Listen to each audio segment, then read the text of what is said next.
सत साबित करे बर बाबा ठाणे डोंगरी बीच परन ठाणे डोंगरी बीच परन कलयुग के सुनाओ वर्णन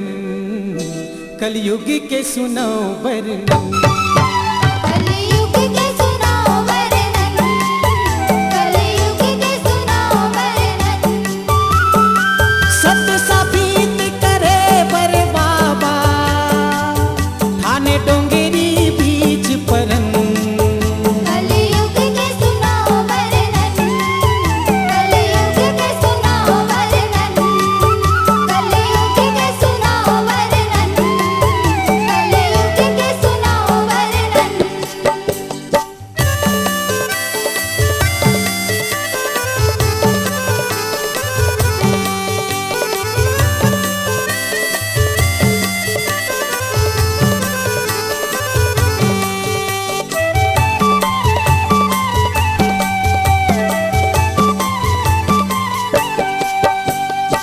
डोंगरी सन्नाटा छाए भगवा के दहाड़ माँ आँखें मूंदे पालती मोरे बैठे तय पहाड़ माँ आँखें मूंदे पालती मोरे बैठे तय पहाड़ माँ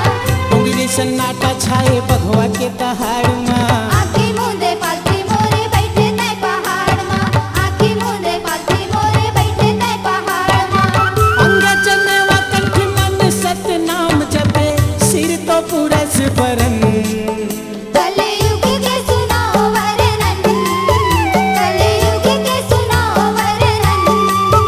कलयुग के सुनाओ वर्णन कलयुग के सुनाओ वर्णन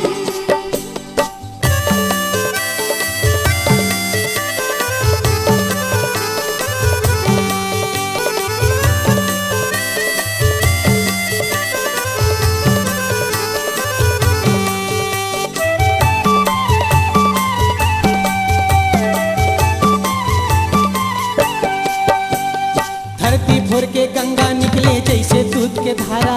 चरण धोए गंगा तन में बाबा लेत बुहारा चरण धोए गंगा तन में बाबा लेत बुहारा धरती भोर के गंगा निकले जैसे दूध के धारा चरण धोए गंगा तन में बाबा लेत बुहारा चरण धोए गंगा तन में बाबा लेत बुहारा देखे निहार के पथरा ऊपर पानी गुरु गंगा देखे हो के मगन कलयुग के सुनाओ वर्णन कलयुग के सुनाओ वर्णन कलयुग के सुनाओ वर्णन कलयुग के सुनाओ वर्णन